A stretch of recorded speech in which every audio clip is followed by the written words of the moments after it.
y'all. Today we're going to talk about inverses with our square root function. So as you already know from solving equations in previous units, the inverse of squaring something is to take the square root. So we have our quadratic function, y equals x squared.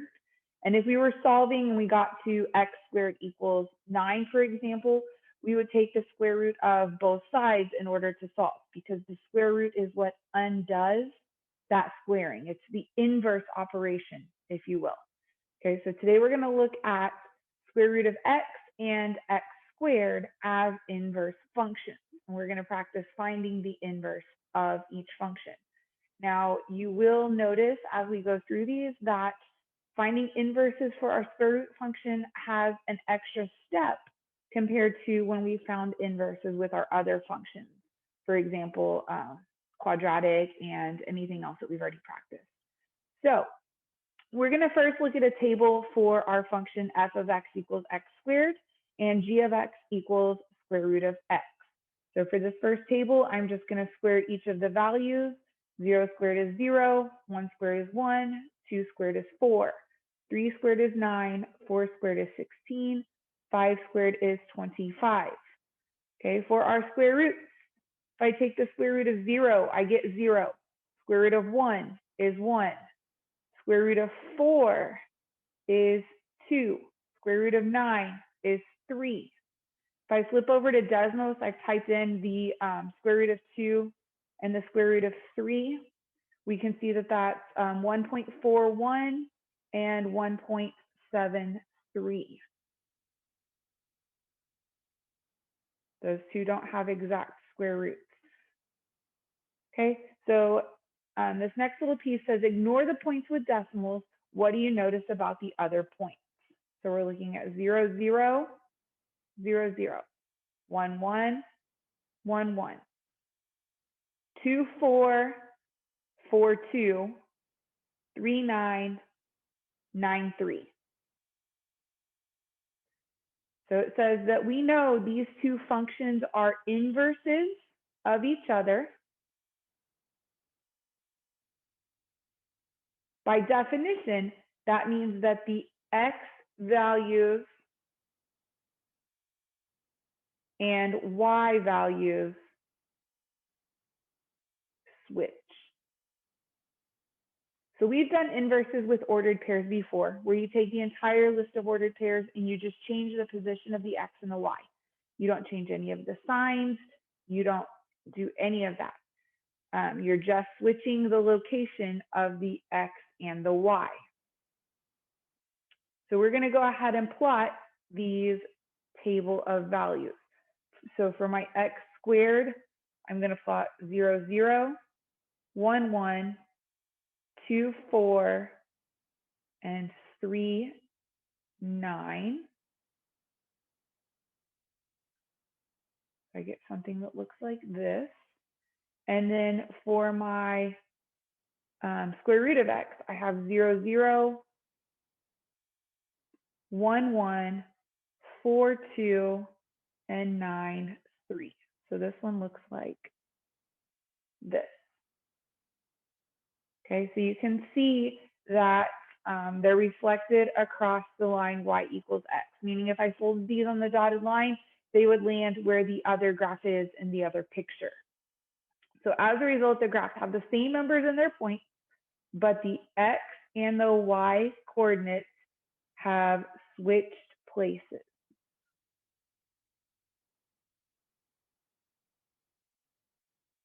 This causes the graph to have the same shape,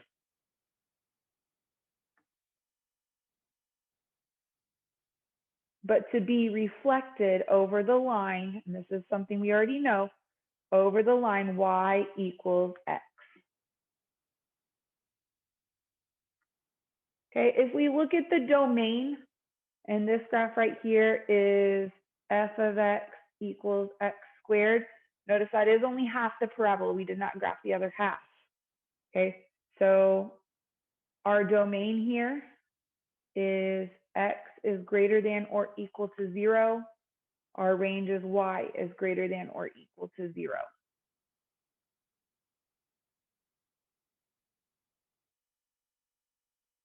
Okay, for this one, my domain x is greater than or equal to 0, y is greater than or equal to 0. So for these two graphs, and it's hard to see with these parent functions where we don't have a shift with our C and D value, but the domain and the range are going to be switched because we're changing our x values and our y values. So everything that was once an x value is now becoming a y value, and it's going to be tied to the range. Everything that was in our y column for our inverse function is now in the x column, and it's going to be tied to our domain. Okay, if I reflect the entire function x squared over the line y equals x, this piece right here will reflect, oops, that's a little bit off, will reflect right here.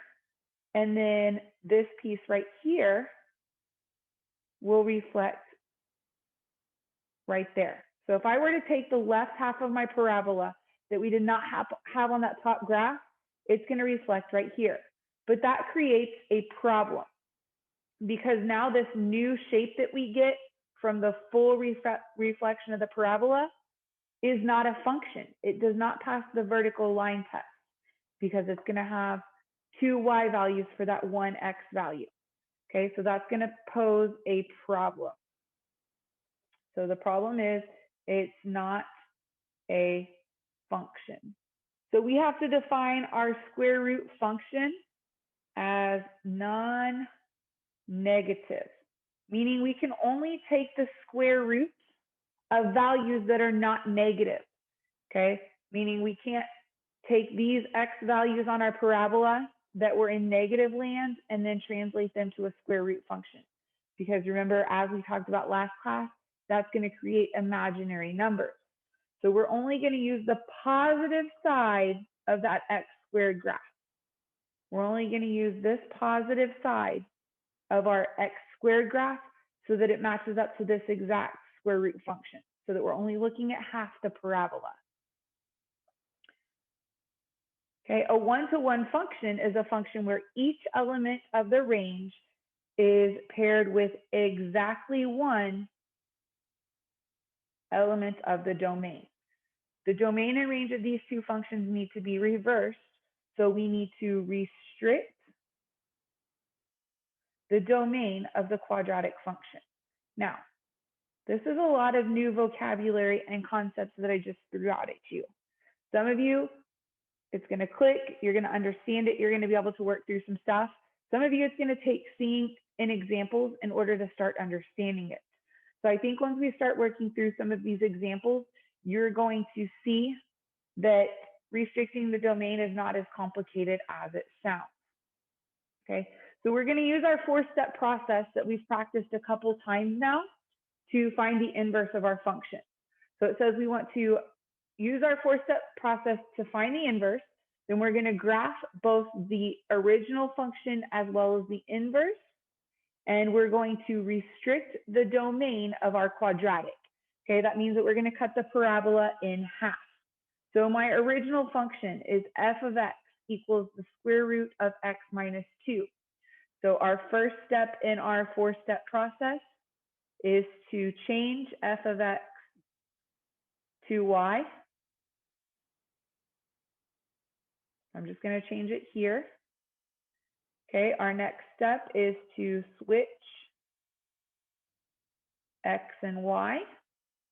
So I'm going to rewrite this entire thing as x equals square root of y minus 2.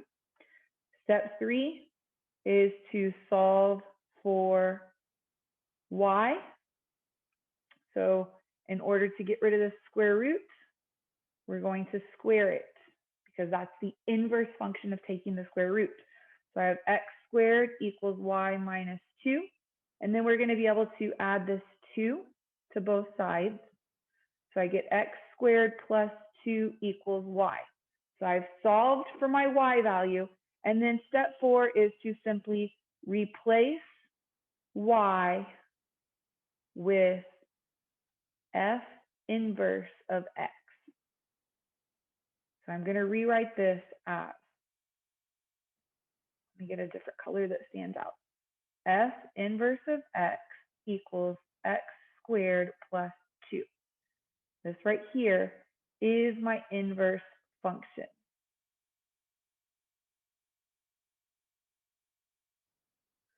So I need to graph both the original and the inverse. So we'll do the original one here. If I plug in a 2, I get 0. If I plug in a 3, I get 1. If I plug in a 6, I get 2. And if I plug in an 11, I get 3. Okay, if you don't trust those values, you can go to Desmos and you can type them in on your own. So I have the 0.20, 3, 1, 6, 2, and 11, 3 is not going to fit. This is a square root function, so it's going to look like that. Remember, our square root function only has one arrow, and then it has 1 point as the other endpoint.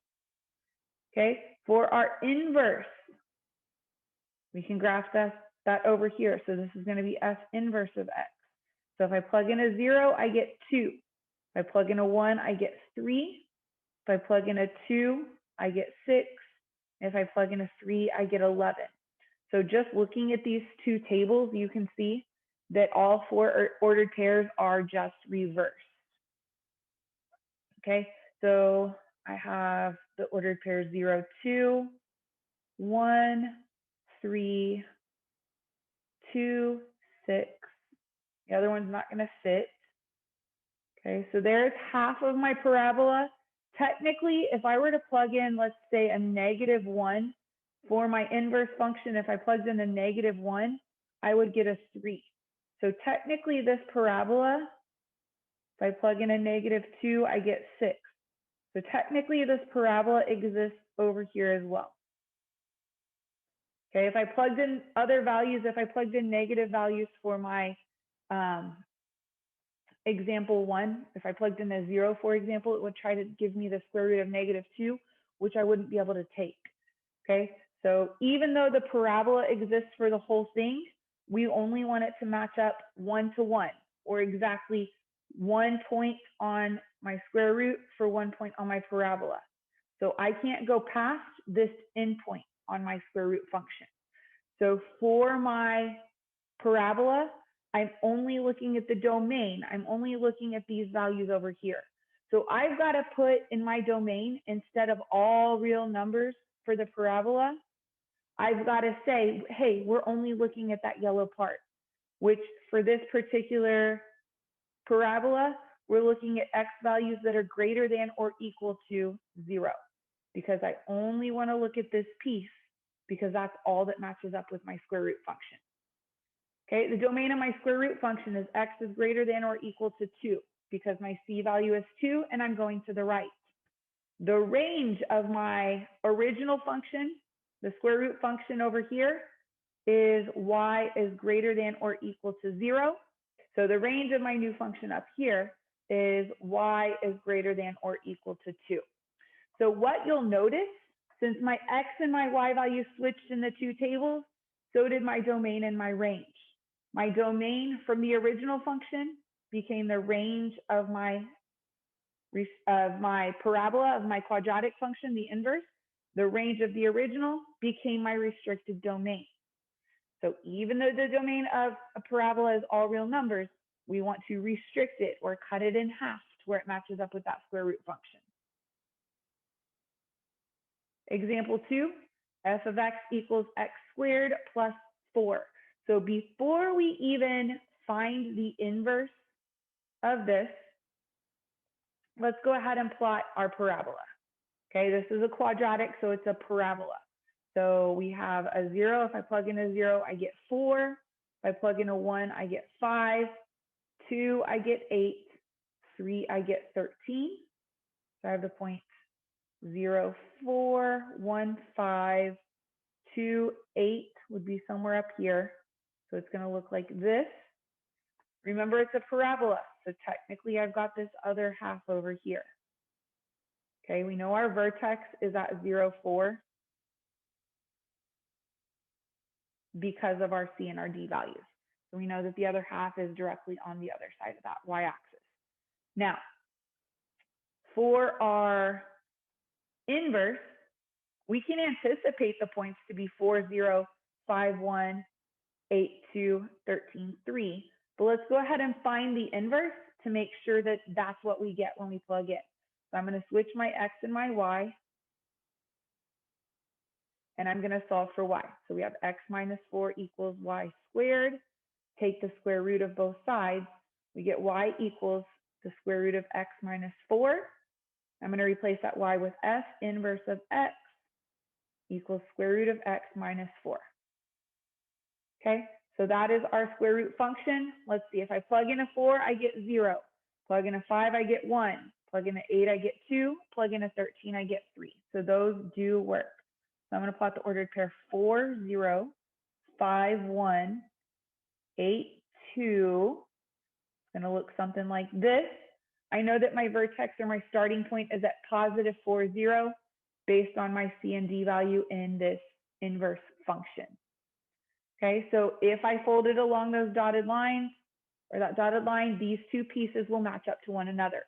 So we always have to restrict our quadratic function. We have to restrict the parabola, not our square root.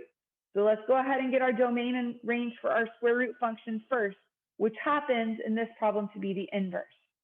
Okay, so my domain is from positive 4 to the right, so x is greater than or equal to 4, or you could write bracket 4, comma, infinity. The range starts at y equals 0 and goes up, so y is greater than or equal to 0, or from 0 to positive infinity. Okay, based on what I said in the last example, this range should be our restricted domain. This domain should be our new range. So let's take a look at that original quadratic. Okay, my restricted domain, the part I highlighted says I'm going to go from x equals 0 and values greater to the right. Okay, which is, yes, y is greater than or equal to 0, so that's perfect. And then for my range, I have y is greater than or equal to 4, which matches up to my domain, x is greater than or equal to 4 on the inverse. Okay, so for your parabola in this unit, you're not going to have all real numbers because we only want the half that matches up to that square root function. Let's do one last example. We're not going to graph this one. We're just going to find it and restrict our domain by hand. So I have f of x equals x plus 2 squared minus 1. So I'm going to change this to an x, this to a y. I'm going to go ahead and add that 1. X plus 1 equals y plus 2 quantity squared. So we're going to take the square root of both sides. So square root of x plus 1 equals y plus 2.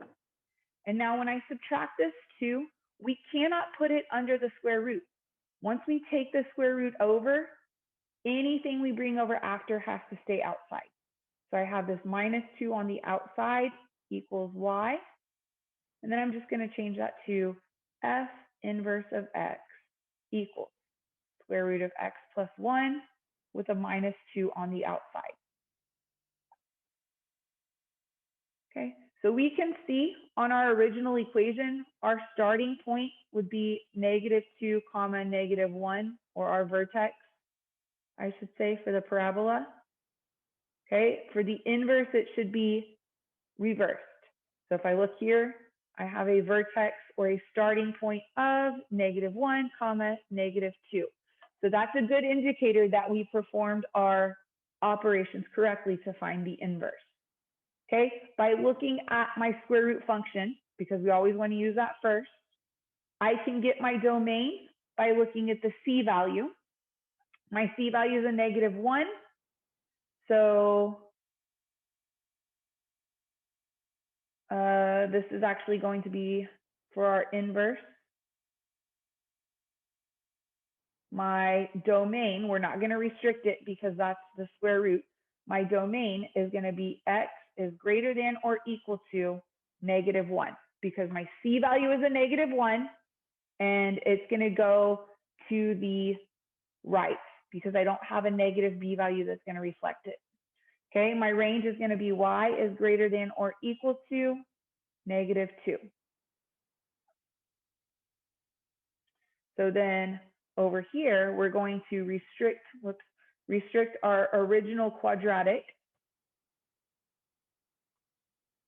because we're looking at this right here. We're going to restrict the parabola to where it matches up with the inverse function.